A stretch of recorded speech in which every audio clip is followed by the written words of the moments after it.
السلام عليكم ورحمة الله وبركاته. أعوذ بالله من الشيطان الرجيم. بسم الله الرحمن الرحيم. ആദരണീയരായ ശ്രോതാക്കളെ, നമ്മുടെ ഇന്നത്തെ വിഷയവും കൂടി മുരിങ്ങയാണ്. ഈ രണ്ട് വിഷയമേ ഉള്ളൂ, കൂടുതൽ നീട്ടുന്നില്ല. ഇന്നലെ ഒരുപാട് അതിൻ്റെ ഫായിദകൾ, അതിലടങ്ങിയ ഏറ്റവും കൂടിയ മിനറൽസ്, കാൽസ്യമിനെ പറ്റി പറഞ്ഞു. പക്ഷേ അതിൽ വ്യത്യസ്ത അഭിപ്രായങ്ങളുണ്ട്. പലരും, കുറേ ആൾക്കാർ അതിൻ്റെ എണ്ണങ്ങളിൽ മാറ്റങ്ങൾ പറഞ്ഞിട്ടുണ്ട്. എങ്കിലും അതിന് അത്രമാത്രം മിനറൽസുകളും വൈറ്റമിൻസുകളും അടങ്ങിയിട്ടുണ്ട് എന്നതിൽ യാതൊരു സംശയമില്ല. അത് പിന്നെ ഗവേഷകരുടെ ഇടയിൽ അഭിപ്രായ വ്യത്യാസങ്ങൾ പലതും ചിലപ്പോൾ കാണുന്നുണ്ട്. അതിൻ്റെ ആ മരത്തിൻ്റെ തോലും അതേപോലെ തന്നെ അതിൻ്റെ റൂട്ടും അതിൻ്റെ പൂവ്, അതിൻ്റെ എല്ലാം ഔഷധ ഗുണങ്ങളുള്ളതാണ്. എങ്കിലും റൂട്ട് അങ്ങനെ അതിൻ്റെ തോല്, മരത്തിൻ്റെ തോല് അങ്ങനെ ഉപയോഗിക്കരുത് എന്ന് പറയുന്നുണ്ട്. ഇതെല്ലാം നാം അല്ല ഉപയോഗിക്കേണ്ടത്. നാം അതിൻ്റെ ഇല, അതുപോലെ തന്നെ അതിൻ്റെ തോട്, അത്ര തന്നെ. അത് ഈ മരുന്നുണ്ടാക്കുന്നവർ അതിൻ്റെ ചേരുവകൾക്ക് വേണ്ടി മറ്റുള്ളതെല്ലാം ഉപയോഗിക്കുന്നുണ്ട്. അതിനെപ്പറ്റി അവർക്ക് നന്നായിട്ട് അറിയാം. പിന്നീട് ഗർഭിണികളും മുലയൂട്ടുന്ന സ്ത്രീകളും ഇത് കഴിക്കരുത്. ചില ഗവേഷകർ പറഞ്ഞ് കഴിക്കാം, ചിലർ പറഞ്ഞ് പാടില്ല. അതുകൊണ്ട് അത്തരം ആൾക്കാർ ഇത് കഴിക്കാണ്ടിരിക്കുക. പിന്നീട് ഇബ്നു സീന ഇതിനെപ്പറ്റി പറഞ്ഞത് യുംഫഉൽ ജർബ് മഅൽ ഖല്ല് എന്നാണ്. അതായത് ഇതിനെ കഴിക്കുമ്പോഴേക്ക് സുർക്കയോടുകൂടി കഴിക്കണം. അത് സ്കേബീസിന് നല്ലതാണ്. സ്കേബീസ് എന്ന് പറഞ്ഞിട്ട് നമ്മുടെ ചർമ്മത്തിൽ വരുന്ന പെട്ടെന്നായിട്ട് മാറാത്ത ഒരു രോഗമുണ്ട്. അതിന് വളരെ നല്ലതാണ്. അവിടെയും ചേരുവ പറഞ്ഞിട്ടുണ്ട്, സുർക്കയോടുകൂടി കഴിക്കണം എന്ന്. പിന്നെ ഇബ്നു ഹാഷിം എന്ന് പറഞ്ഞിട്ട് നമ്മുടെ ഒമാനിൽ 400 വർഷം മുമ്പ് ഒരു അതിവിദഗ്ധനായ ഡോക്ടർ ഉണ്ടായിരുന്നു. അദ്ദേഹത്തിന് ഒരുപാട് ഗ്രന്ഥം അദ്ദേഹം എഴുതിയിരുന്നു. അദ്ദേഹത്തിന് ഫാക്കിഹത്തു സബീൽ എന്ന് പറഞ്ഞിട്ടൊരു ഗ്രന്ഥമുണ്ട്. അവിടെ അതിൻ്റെ മനാഫിഉഹു കസീർ, അദ്ദേഹം പറയുന്നു അതിൻ്റെ ബെനിഫിറ്റ്സുകൾ വളരെ അധികമുണ്ട് ഈ മുരിങ്ങയുടെ എന്ന് അദ്ദേഹം പറഞ്ഞിട്ടുണ്ട്. അവിടെ അദ്ദേഹം പറഞ്ഞു, ഹാദാ ജയ്യിദും ബഅദ സിവാജ്, ഇത് കല്യാണം കഴിഞ്ഞിട്ട് അതിൻ്റെ ശേഷമുള്ള ഒരു പ്രത്യേക ബന്ധമുണ്ടല്ലോ, ആ ബന്ധത്തിന് ശക്തി നൽകാൻ വളരെ നല്ലതാണ്. അതായത് അതിലെന്തെങ്കിലും ശക്തികൾ കുറവുണ്ടെങ്കിൽ അതിനെ പരിഹരിക്കാൻ വളരെ നല്ലതാണ് എന്ന് അദ്ദേഹം പറഞ്ഞു. അനേകം ഗ്രന്ഥം എഴുതിയിട്ടുണ്ട്. അതിൽ ചില ഗ്രന്ഥങ്ങൾ ഈ മരുന്നുകളെപ്പറ്റി വിശദീകരിക്കുന്ന ഗ്രന്ഥങ്ങൾ ഒൻലി പദ്യങ്ങൾ മാത്രമാണ്. ഒരുപാട് പദ്യങ്ങൾ മീമ് കൊണ്ട് തുടങ്ങുന്നതാണ്. മറ്റ് ഒരുപാട് പദ്യങ്ങൾ റാഗ് കൊണ്ട് തുടങ്ങുന്നതാണ്. അങ്ങനെ ചില അക്ഷരങ്ങളെ കൊണ്ട് തുടങ്ങുന്ന പദ്യശൃംഖലകൾ അദ്ദേഹത്തിനുണ്ടായിരുന്നു ഈ മരുന്നിനെ വിശദീകരിക്കാൻ വേണ്ടി. അത്രയും വലിയ വിദഗ്ധനായ ഡോക്ടറായിരുന്നു അദ്ദേഹം. പക്ഷേ ഇങ്ങനെ ഇതിൻ്റെ ഫായിദകൾ പറയുമ്പോഴേക്ക് അത് കൂടുതൽ കഴിക്കലല്ല, കഴിക്കുന്നവർ ശ്രദ്ധിക്കണം. എന്താണെങ്കിലും കൂടുതലല്ല എന്തും ദൈനംദിനം പിന്നെ കഴിക്കുക, അങ്ങനെയല്ല. ഒരാഴ്ചയിൽ 2 കറി, അല്ലെങ്കിൽ കറിയിൽ 1 2 അങ്ങനെയുള്ള അതിൻ്റെ തോട് ഇട്ടിട്ട് അത് കുഴപ്പമില്ല. എന്നാൽ കൂടുതലല്ല കഴിക്കുക. എന്ത് പറയുമ്പോഴേക്കും അത് ശ്രദ്ധിക്കേണ്ടതാണ്. പിന്നെ ഈ ശ്രോതാക്കൾ കേൾക്കുന്നവർക്ക് എന്ത് രോഗം ചിലപ്പോൾ ഉണ്ട് എന്ന് എനിക്കറിയില്ല. അതുകൊണ്ട് എന്തെങ്കിലും കഴിക്കുന്നെങ്കിൽ അവരവരുടെ ഫാമിലി ഡോക്ടേഴ്സ് ഉണ്ടാവും, അവരോടൊന്ന് വിഷയങ്ങൾ ആരായാൽ വളരെ നല്ലതാണ്. കാര്യങ്ങൾ ചോദിച്ച് മനസ്സിലാക്കി. കാരണം ചില രോഗങ്ങൾക്ക് ചില സാധനങ്ങൾ കഴിച്ചൂടാ എന്നുമുണ്ട്. അത് ശ്രദ്ധിക്കേണ്ടതാണ്. പിന്നീട് ഇദ്ദേഹം ഇബ്നു ഹാഷിം, ഒമാൻകാരനായ ഇബ്നു ഹാഷിം പറഞ്ഞത്, മനസ്സിൻ്റെ സംഘർഷത്തിന് അതിൻ്റെ എണ്ണ വളരെ നല്ലതാണ്.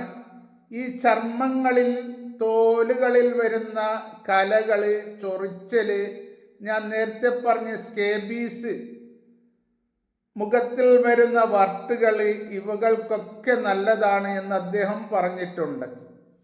കൂടാതെ അദ്ദേഹം പറയുന്നു, യുസീലു സലാബത്തൽ കബിദി വത്തിഹാൽ, ഈ മുരിങ്ങ നമ്മുടെ ലിവറിൻ്റെയും പ്ലീഹയുടെയും, സ്പ്ലീൻ എന്ന് ഇംഗ്ലീഷിൽ പറയുന്ന, അറബിയിൽ തിഹാൽ എന്ന് പറയുന്ന പ്ലീഹയുടെയും, അതിന് വല്ല കട്ടി എന്തെങ്കിലും ഉണ്ടെങ്കിൽ ആ കട്ടിയെ അത് നീക്കി അതിന് ഒരു സോഫ്റ്റ്നെസ് കൊടുക്കും. അത് സോഫ്റ്റ് ആവും. അത് കട്ടിയാവല അത്ര നല്ലതല്ല.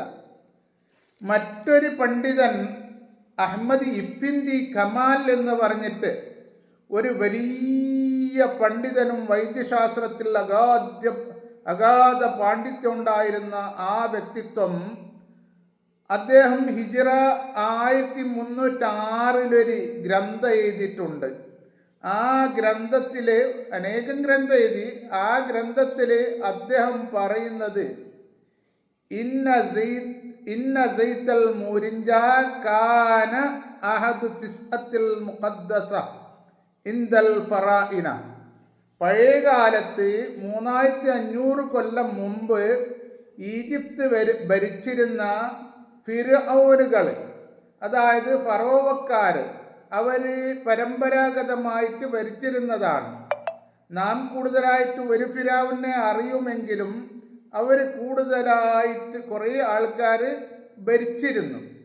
അവരുടെ അടുത്ത് ഇത് വളരെ പ്രധാനപ്പെട്ട 9 എണ്ണകളിൽ വളരെ പ്രധാനപ്പെട്ട എണ്ണയായിരുന്നു. കാരണം അവർ ഈ 9 എണ്ണ അവർ മരുന്നിനായി ഉപയോഗിച്ചിരുന്നു. വൈന്നഹു കാനത്ത് ലഹു ഫവാഇദ തിബ്ബിയ്യ എന്ന് അദ്ദേഹം പറഞ്ഞിട്ടുണ്ട്. ഇതിന് വലിയ മെഡിസിൻ്റെ ബെനിഫിറ്റ്സുകൾ ഈ എണ്ണയ്ക്ക്, ഈ മുരിങ്ങയുടെ എണ്ണയ്ക്കുണ്ട് എന്ന് അദ്ദേഹം പറഞ്ഞിട്ടുണ്ട്. ഞാൻ ഇന്നലെ പറഞ്ഞതുപോലെ അതിവിദഗ്ധനായ ഡോക്ടറായ ദാവൂദുൽ അൻതാക്കിയും അദ്ദേഹത്തിൻ്റെ തദ്കിറയിൽ ഇതിൻ്റെ ഓരോ ഭാഗങ്ങളുടെ ഔഷധ ഫലങ്ങൾ പറഞ്ഞിട്ടുണ്ട്. എന്നിട്ട് അദ്ദേഹം പറയുന്നു, ഈ മുരിങ്ങ തംനഉൽ ഔറാം വന്നബാസിൽ, അത് ഈ മനുഷ്യൻ്റെ ശരീരത്തിൽ വരുന്ന ലംപുകൾ, മുഴകളെ അത് തടയും. അതേപോലെ തന്നെ കണ്ണിൽ വരുന്ന കാറ്ററക്റ്റുകളെയും അത് തടയും. എന്നിട്ട് അദ്ദേഹം പറഞ്ഞു, വതശുദ്ദുൽ ബദന വതദ്മലുൽ ജറാഹ, നമ്മുടെ ശരീരത്തിന് വലിയ ശക്തി നൽകും. എന്നല്ലാണ്ട് വല്ല മുറിവുണ്ടെങ്കിൽ അതിനെ, ആ മുറിവുകളെ അത് മുറിവുകൾക്ക് ശമനം ഉണ്ടാവും. വതുനഖിയൽ അഹ്ശാ, നമ്മുടെ കുടലുകളെ അത് ശുദ്ധീകരിക്കും. വതദ്ഹബു അത്തിഹാല വൽ ബവാസിറ, അതായത് നേരത്തെ പറഞ്ഞതുപോലെ നമ്മുടെ പ്ലീഹയിൽ വല്ല എന്തെങ്കിലും ബുദ്ധിമുട്ടുണ്ടെങ്കിൽ അതിനെ പോക്കും. ഹെമറോയിഡ്സുകളെ, പൈൽസുകളെ, മൂലക്കുരുകൾക്ക് ശമനം ഉണ്ടാവും. തുഖബ്ബിൽ കബിദ, അത് നമ്മുടെ ലിവറിനെ ശക്തിപ്പെടുത്തും. തുഹല്ലിലുൽ ഔറാം എന്ന് മാത്രമല്ല, ഈ മുഴകളെ അത് ചുരുക്കും എന്ന് അദ്ദേഹം പറഞ്ഞിട്ടുണ്ട്. അതേപോലെ തന്നെ ലോകത്തിൽ തന്നെ വളരെ പ്രസിദ്ധനായ ഇബ്നു ബൈത്താർ എന്ന് പറയുന്ന അദ്ദേഹം ഡോക്ടറാണ്, പഴയകാലത്തുള്ള ഹെർബാലിസ്റ്റാണ്, ബൊട്ടാനിസ്റ്റാണ്. അദ്ദേഹത്തിന് ഒരുപാട് ഗ്രന്ഥം എഴുതിയിട്ടുണ്ട്. അതിലെ ഒരു ഗ്രന്ഥമുണ്ട് അദ്ദേഹത്തിൻ്റെ, ജാമിഉ ലി മുഫ്രദാത്തിൽ അഗ്ദിയ വൽ അദ്ബിയ എന്ന് പറഞ്ഞിട്ട്. അതായത് ഔഷധങ്ങളെ, മരുന്നുകളെയും ഭക്ഷണങ്ങളെയും വിശദീകരിക്കുന്ന വലിയൊരു ഗ്രന്ഥമാണ്. അദ്ദേഹം ടോട്ടൽ പല രാജ്യങ്ങളിലും സഞ്ചരിച്ച് ഈ ഔഷധ ചെടികളെ 1400-ലധികം ചെടികളെ അദ്ദേഹം കണ്ടുപിടിച്ചിട്ടുണ്ട് പഴയകാലത്ത്. അവിടെ അദ്ദേഹത്തിൻ്റെ ഈ കിതാബിലും പറഞ്ഞത്, വറഖുഹു ലത്തിഫു സലാബത്തിൽ കബിദി വത്തിഹാൽ എന്നാണ്.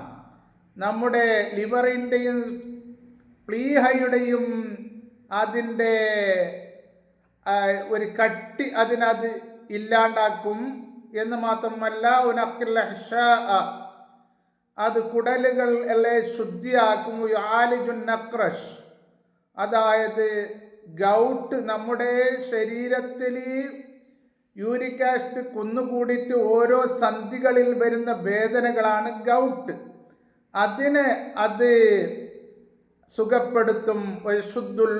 മോണയെ അത് ശക്തിപ്പെടുത്തും.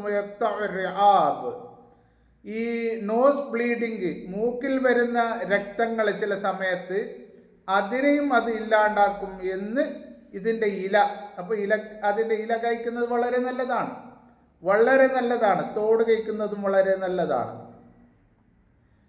ഒരു 2010 പഴയകാലത്ത് ധാരാളം ഉണ്ടായിരുന്നു. പണ്ട് കാലത്ത് 2010 ഈജിപ്തിൽ 5 മരം മാത്രം ഉണ്ടായിരുന്ന അവിടെ ഇന്ന് ഒരു 15 വർഷം കൊണ്ട് 12 ലക്ഷം മരങ്ങൾ, 12 ലക്ഷത്തിലധികം മരങ്ങൾ അതിലുണ്ട്, അവിടെ ഉണ്ട് എന്നാണ് പറയപ്പെടുന്നത്. അപ്പോഴേക്ക് അതിൻ്റെ ഫായ്ദകൾ അവർക്ക് അറിയാതെ കൊണ്ട് മരങ്ങൾ അവർ കൂടുതൽ നട്ടുപിടിപ്പിക്കുന്നു. നമ്മുടെ വീട്ടിൻ്റെ മുറ്റത്തും നല്ല ചെടികളും ഔഷധ ചെടികളും നല്ല നല്ല മരങ്ങളും എപ്പോഴും നട്ടുപിടിപ്പിക്കണം.